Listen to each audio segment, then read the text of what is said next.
First of all, what's your full name?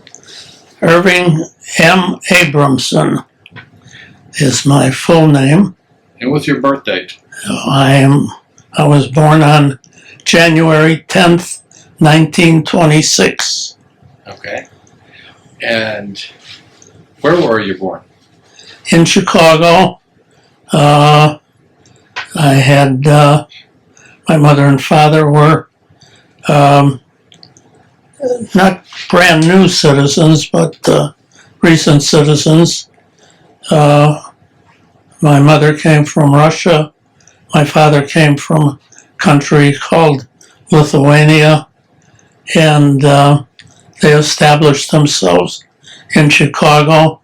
My father had a little business, and when they felt assured enough, they had a little baby boy. It turned out to be me.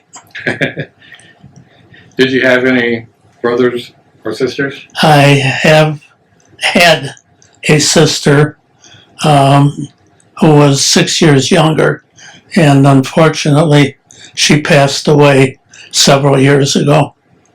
So you grew up in Chicago, stayed here, I guess, all the way till you were grown, and went into the service, right? Pretty much so. I was born in an area near the Humboldt Park area, which is fairly well known in Chicago, and we moved to the north side of Chicago, where my parents had a small delicatessen restaurant where I spent my teenage years, and they spent time making a living.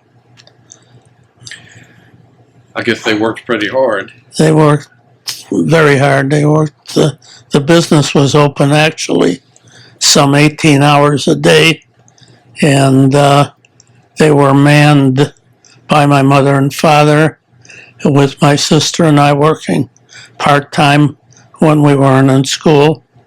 And my parents managed to cover one another and give each other a nap during the day to survive the hours that they had to be on duty. Wow.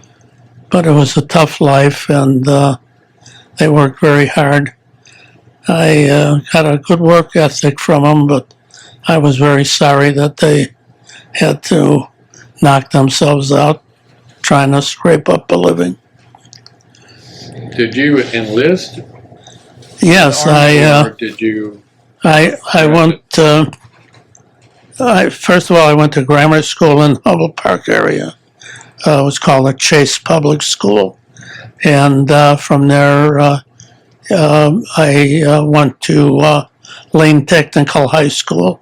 Spent 4 years there, which was great. It was one of the finest schools in Chicago, I believe. And I had my head set on being an engineer. And upon graduation from high school, I enrolled at Illinois Institute of Technology, IIT, and spent a couple terms there. And while there, the war had started in Europe, and the U.S. was getting close to getting involved. And what they did was send a couple of officials from Department of Defense out to some of the engineering schools, and they'd have an assembly, and the officials would offer the students a deal of enlisting in the military with the promise of paying for their college education upon having served a minimum of 3 years or so. So most of us were pretty poor at that time. I know I was, and some of my school buddies were the same. We didn't know where our next term tuition was going to come from. So it sounded like a pretty good deal. Our parents didn't think so. Our parents didn't want us to enlist. But after a few days of salesmanship, we all convinced them that this was the way to go to get an education eventually. And they had to sign a release, and I entered the military at the age of 17. And Uncle Sam did, in fact, send me and a number of my buddies to the University of Wisconsin in Madison for a couple of terms in an Army engineering school they had. The program was called ASTP, Army Specialized Training Program. And it sounded like a great deal, and we were all happy to be in it, except for the fact that in a short time, the government disbanded the program because they didn't need engineers as bad as they needed soldiers. So the program was disbanded, and we all were sent to various forts and camps across the nation to get assigned to military organizations, which eventually, after basic training, I was assigned to the 100th. What unit did you serve with, and where? I was in the 5th Army and in a unit of the 100th Combat Infantry Division. It was fondly called the Century Division. I went to basic training in Camp Wheeler, Georgia, which originally was a training center for the paratroopers. And they had a very tall 3-story wooden tower that the guys were practice jumping out of, and it was they had platforms at the lower story, middle story, and high story, and I made it to the lower story, but I couldn't go any higher, so they threw me out of the paratroopers, and I was assigned to an infantry unit, and on the occasion of finishing basic training, went to Fort Bragg, Carolina, and was assigned to the 100th Combat Infantry at that time. Trained with them for something like 3 or 4 months in combat training, and from there we went overseas.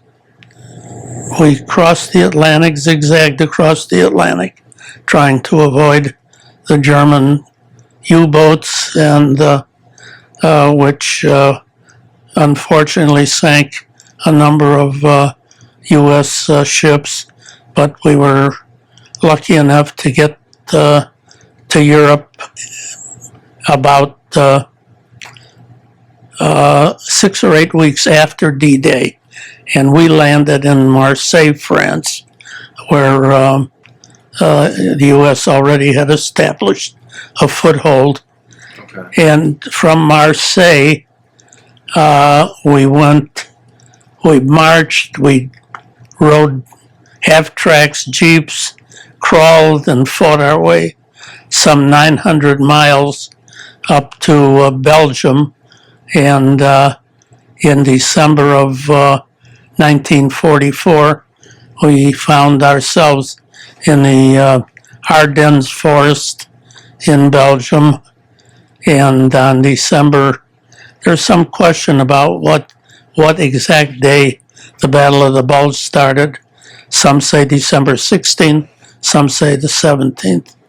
I think it actually started on the 16th and went through the 17th and beyond. On the 17th, December 17th, 1944, I was in a very shallow foxhole with two of my buddies, and it was very small foxhole, and the three of us had to lay on our sides to fit, and I was sort of the sandwich. I had a buddy in front of me, buddy in back of me, and the three of us were in that little foxhole during a German artillery attack, which had started on the 16th, and I believe was the official day of the Battle of the Bulge starting.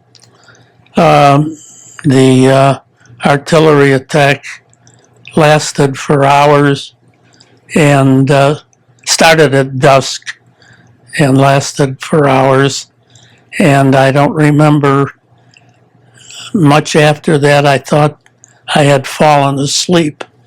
But the next thing I knew, I opened my eyes and it was daylight, and there were first aid men standing above the foxhole, and they asked me to if I would want to get pulled out of the hole. I said yeah, and I put my arm up for them to pull me up, and at that point I passed out, and I was unconscious for the next 3 days. From that point, they brought me to a MASH hospital, which was interesting, and it was very much like the TV program MASH, which was an excellent representation. And even though it was presented as a comedy on TV, it was a very serious hospital where they saved the lives of the wounded soldiers, as they did for me. While in the foxhole, the German artillery was sending artillery shells into a densely wooded area, which we were. That was called the Ardennes Forest. And the shells would hit the trees and explode and shower all of the guys below with this white hot shrapnel. I didn't know it till later, of course, but I had both bones in my lower left leg broken. My knee was smashed, and I had 4 ribs broken, and my left lung was punctured, and I had burns from the white hot shrapnel up and down my body. I had been laying on my right side, and it was my left side that had been exposed to the artillery shells. So how I survived that was by the grace of God and some great doctors at the MASH hospital. What about the other 2 guys in the foxhole? Well, when they brought me to the MASH hospital, when I came to, I asked if my buddies were there, and they said they hadn't made it.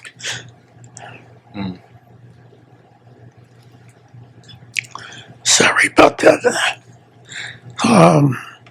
They did not survive that artillery attack. I sort of have felt some kind of guilt all of my life because of the sandwich that they made of me, and it was only because of that that I guess I survived. How I didn't bleed out that night is a miracle, with all of the injuries I had. Probably was And cold. it was the cold weather. It was the coldest, excuse me, it was the coldest weather that Europe had seen in decades. And because of the sub-zero temps, I think the blood congealed and kept me from bleeding out. So I think so. was in the MASH hospital for some week, 10 days while they did some first aid patch up and life-saving procedures that I needed. And from there I was sent back to a very large general hospital in Dijon, France.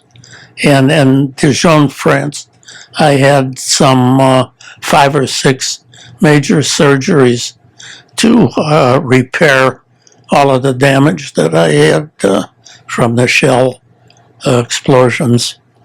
All of my life, I still wound up with problems from those injuries, among which was a hearing problem, and I have a slight tremor, which was caused by concussion of the artillery that we experienced. I was in the large hospital in Dijon for several months, and from there, when they finally had done all the repairs that could be done, I was sent to another rest and recuperative hospital in Marseille, France, where I started the adventure, and was there for a couple of weeks.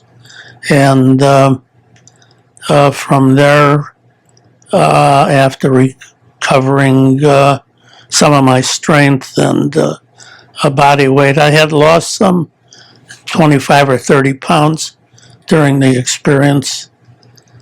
And they finally came one day and said, "Soldier, you're going home, but we have to transfer you from Marseille to Paris, where we're flying the guys home."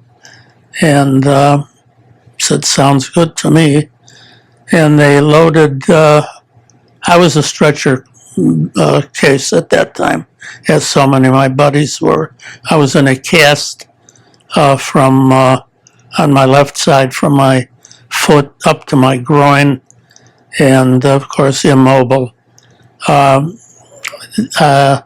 They outfitted some of the trains that the French were using. And they pulled all the seats out, and they put horizontal braces into the side of the car, and they'd load the stretcher right on these braces.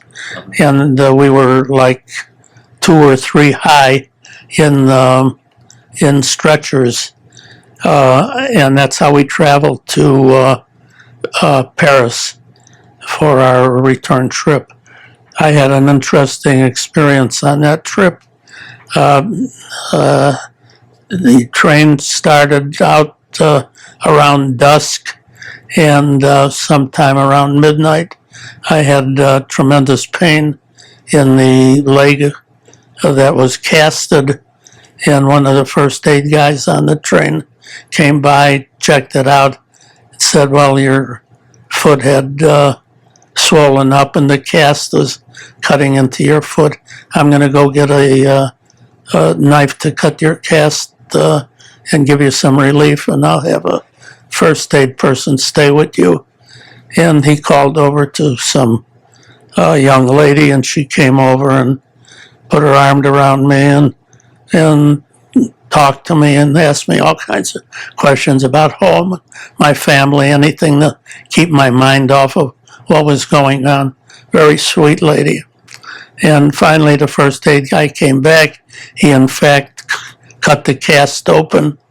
It was around my foot, and relieved the pressure, and that relieved the pain.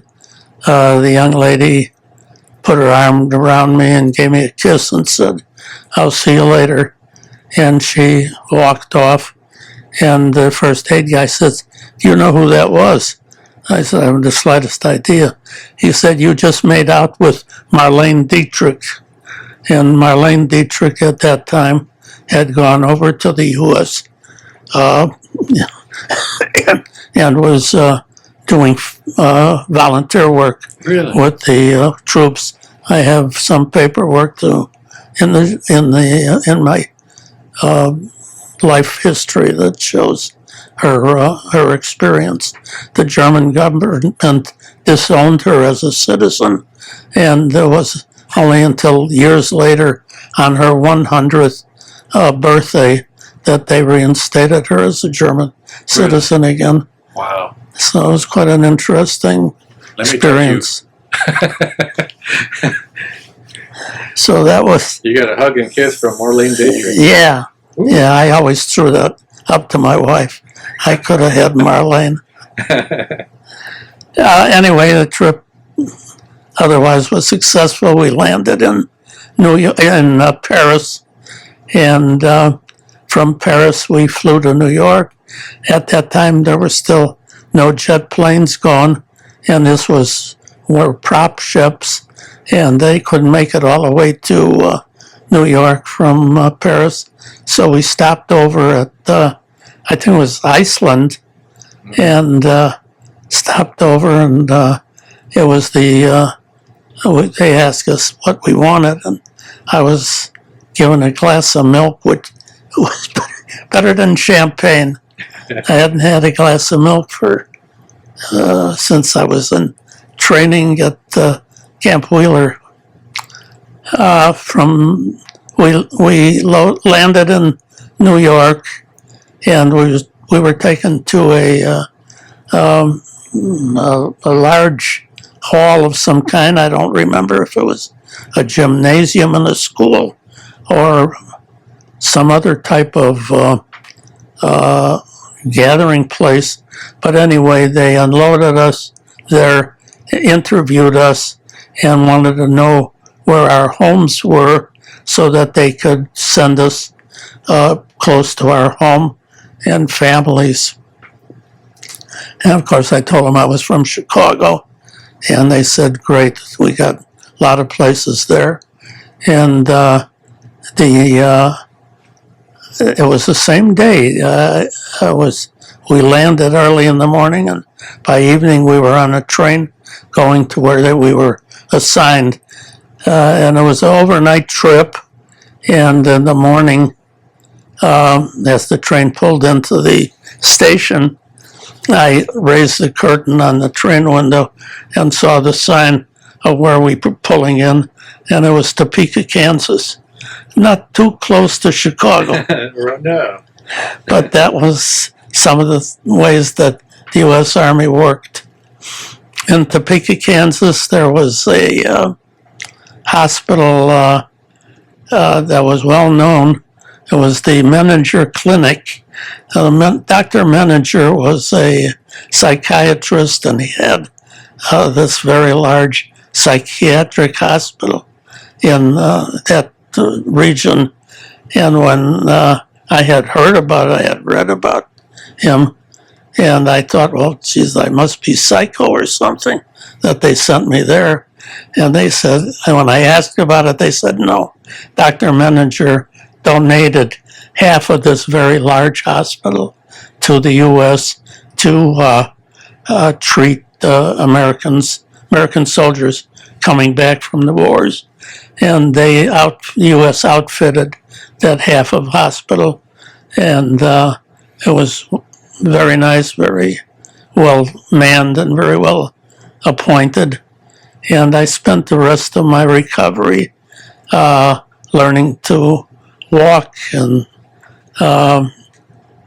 get back to on my feet again.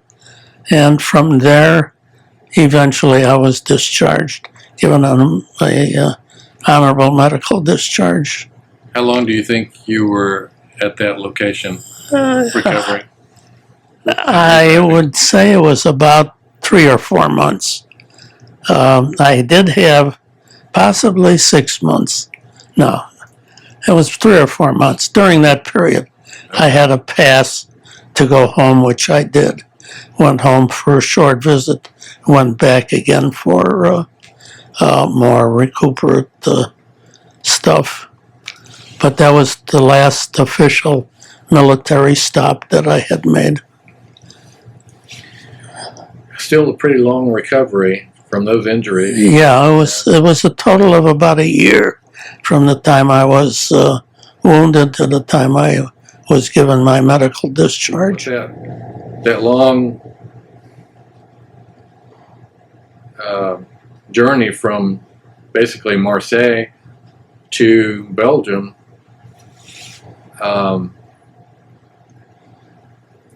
you describe some of the days for traveling that far?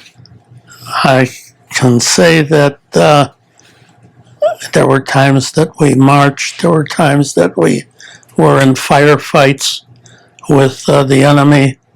There were times we were ahead of the game and loaded in half-track trucks and jeeps and rode part of the way. I know we passed town after town, but most of the time we were in hilly, wooded areas. I wouldn't even know the names of the towns that we passed.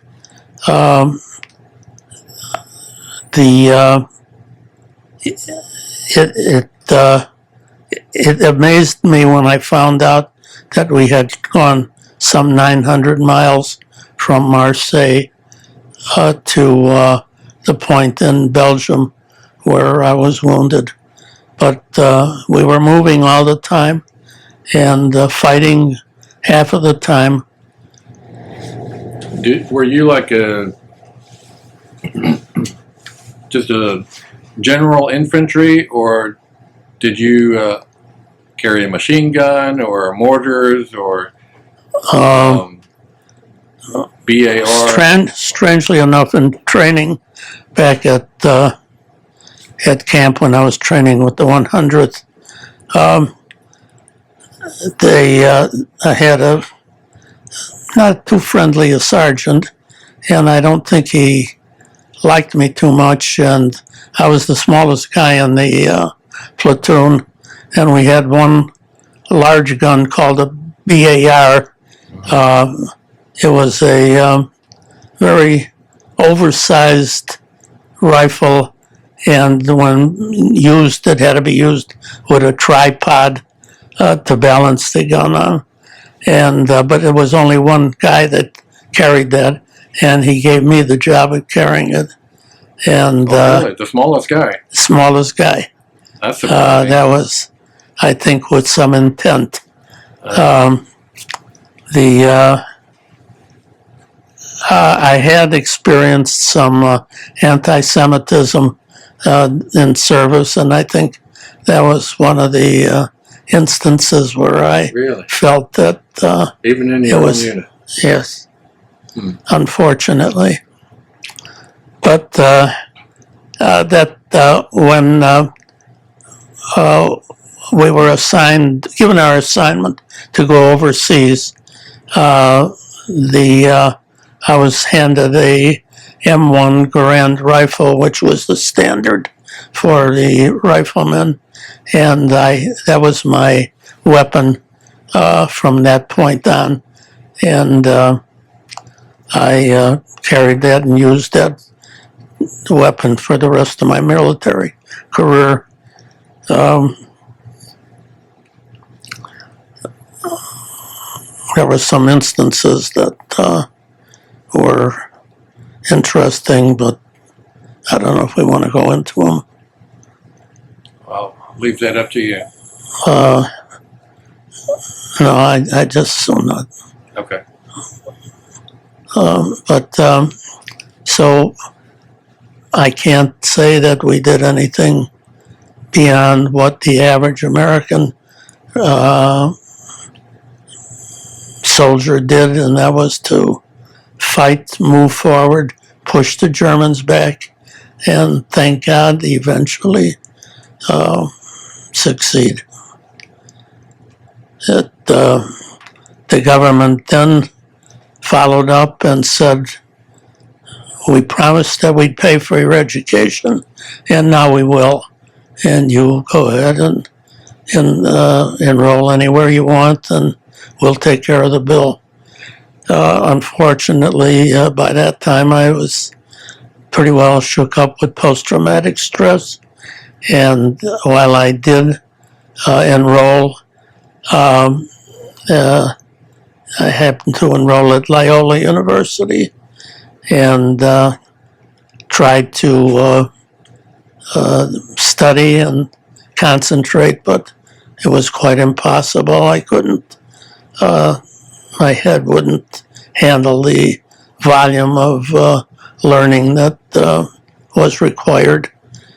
And I was fortunate enough to meet a wonderful lady that whom I married, and I decided that I had to go to work and support our family, and there was no time at all. We had our first child, and I was in the work world, and although I did go back and do some night school, once I started getting successful jobs, I quit the night school. And the joke of the family is that Grandpa went to 5 different universities and never graduated. So I don't know if that's something to brag about or not. But I did, in fact, do that. I started out at IIT before the war. Went to Loyola North as a pre-med, actually, on the north side. And when I couldn't concentrate on that, I switched to Loyola on their downtown business campus. That was my third school. And then I went from there. The boys were coming home from the service at that time, and Roosevelt College was started. And they'd call me up and say, "Come on, join the crowd." And so I transferred finally to Roosevelt. So I went to all these colleges, but at that point I had so many different majors. I had a different major every time I transferred, so nothing added up to a degree. But fortunately I was successful in business and overcame the lack of college education. So what business was it that you ended up with? My in-laws were in the automotive supply business, and they had a new part store where parts and supplies were sold. They also had a salvage yard where they took apart old cars, old wrecks, and salvaged the good parts, sold those, and made scrap iron out of the rest. And I spent my 40 years of work world doing that. But thank the Lord it was successful, and eventually my wife and I sold the business, retired, and finally got some pleasure by traveling the world. We did return to Europe at Normandy and Omaha Beach and some of the other wartime memorable places. Not that they look the same, but it was an interesting time. We also traveled to the South Pacific and experienced and saw Pearl Harbor and all of those places. So we were very fortunate in the end to have been successful in being able to afford traveling and seeing the world. What was your favorite place to travel to? Can you pick one? Historically, actually, Israel. I think it's one of the most history deep places in the world. There were so many wonderful places. Alaska was unbelievable. Hawaii was unbelievable. But, and we went to the Orient, China, Japan. We saw some fabulous sightseeing. But in terms of the historical value, there's nothing like the Holy Lands. And I would recommend anybody, if you're traveling, make sure you get to the Holy Lands sometime, which we did